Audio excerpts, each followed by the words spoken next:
So, explain ko sa iyo ngayon kung bakit maganda by the time you start a business, mag-multiple heads ka. So, the beauty of multiple heads.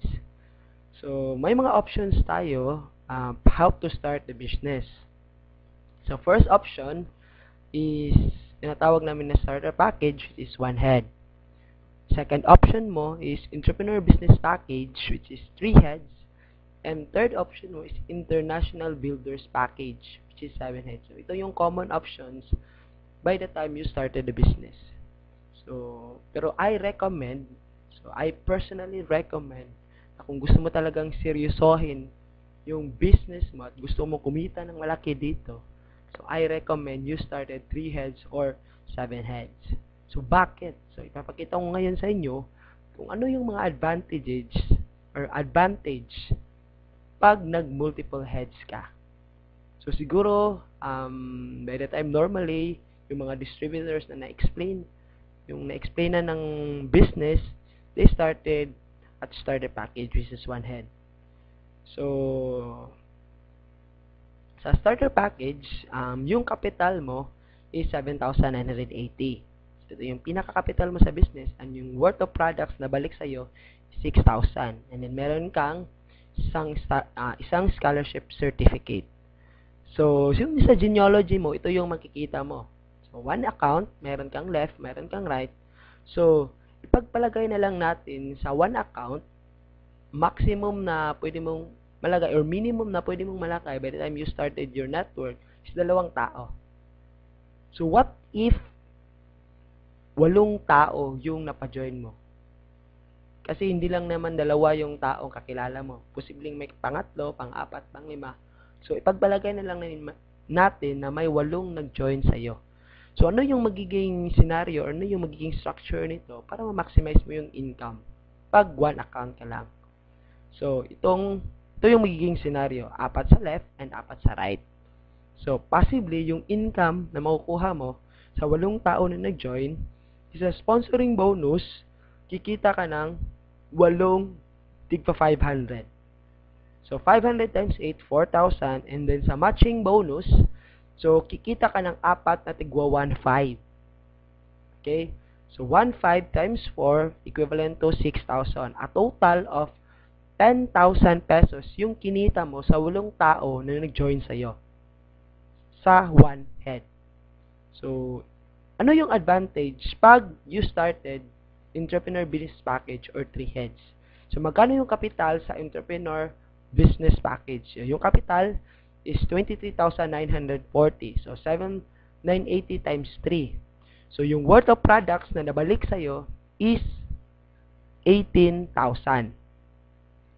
And then, ito yung magiging structure mo. Ikaw yan si U1, U2, at saka si U3. So, by the time you started the business, ganito yung structure na makikita mo sa genealogy mo. So, mayroon siyang tinatawag na cash payback. Ibig sabihin, by the time you invested 23,940, automatic, kumita ka na agad ng 2,500. So, saan yun nanggaling? So, by the time nag-invest ka, parang naka-recruit ka ng 2 tao. So, 500, 500, 1,500, a total of 2,500. So, makikita mo yung return of investment na nabalik sa'yo or yung return is 18,000 na products plus 2,500. So, a total of 20,500. Okay? So, yung cash out, parang yung pera na talagang inilabas mo by the time na na-consume mo lahat ng products or nabenta mo, plus yung 2,500 na cash, automatic makukuha mo. So, kulang-kulang na 3,440 only lang yung napagawas na pera mo. Kasi 23,940 minus 20,500, so nasa 3,440 lang. So, kagandahan nito, mayroong 3 scholarship or mayroon pa siyang 3 scholarship na makukuha mo by the time you invested 23,940.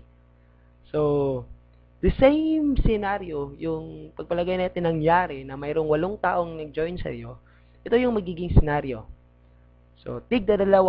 So, under kay U3, 2 tao sa left at saka sa right. And then, sa U2, 2 tao left at saka sa right.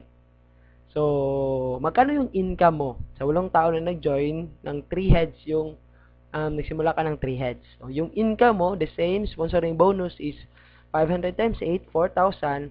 Pero sa matching bonus, kikita si U3 ng dalawang tigwa 1.5. Okay? Kasi may dalawang match na nangyari under kay U3. So, 3,000. The same kay U2, 3,000 din. And then kay U1, mayroong 4 na match. Kasi 4 sa left and 4 sa right. So, total of 6,000.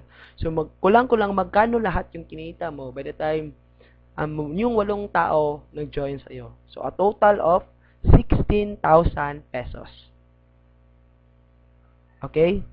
So, yan yung kinita mo by the time yung 8 tao nag-join sa'yo, nagsimula ka entrepreneur business package. So, mayroong last na option, international builders package, na kung gusto mo talagang kumita na malaki, we recommend na ito yung kunin mo. So, magkano yung kapital? So, you invest almost 55,860. So, kulang-kulang mga 56,000. Worth of products na bumalik sa'yo is 42,000. And then, ito yung magiging structure mo sa genealogy mo. So, U1, U2, U3, U4, U5, U6, at saka si U7, nakapangalan yan lahat sa'yo. So, magkano yung cash payback? So, hindi ka pa nagsisimula, automatic, kumita ka na agad ng 10,500.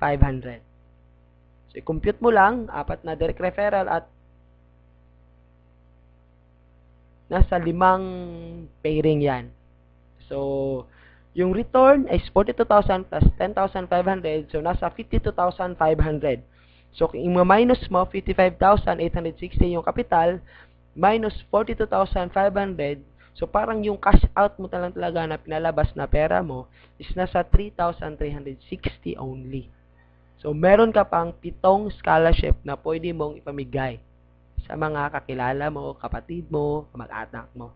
So, the same scenario, 8 persons yung nag-join sa'yo. So, ito yung magiging scenario. So, meron siyang 8 leg na maglalagay ka tigi-isang tao. Okay? So, yung income mo, magkano yung income mo sa 8 tao? Sponsoring bonus, nasa 500 times 8, 4,000. So, matching sales bonus, si U7, kumita siya ng isang pair. So, 1.5. So, si U4, U5, U6, at saka si U7, kumita sila ng tigwa 1.5 sa matching bonus. So, lumalabas, si U7 to U4, kumita ka ng 6,000. Okay? Si U3 at saka si U2, kumita ng tigdadalawang 1.5. So, a total of 3,000 times 2, 6,000. And then si U1, 4 na 1.5, so kumita siya ng 6,000. So, lumalabas yung total na income na kinita mo sa 8 tao is 22,000. So, ano yung pinagkaiba? Tingnan natin yung income comparison. So, sa 8 persons na nag-join sa'yo, pag 1 head ka lang, 10,000 yung kikitain mo. Pag 3 heads ka, 16,000. Pero pag 7 heads ka, kikita ka agad ng 22,000 pesos. So, sa palagay mo, ano yung mas maganda? 1 head, 3 heads, or 7 heads? So, ito yung kagandahan ng multiple heads. The same effort, pero different results yung makukuha mo. Pag nag-1 head ka lang, 3 heads ka lang, and 7 heads. So, ano ba yung gusto mo talagang, paano ka magsisimula? So, nasa sayo na yon. And I hope na meron kang nakuha sa presentation na to, and we recommend talaga na mag 7 heads ka kung gusto mo talagang kumita ng malaki sa AIM.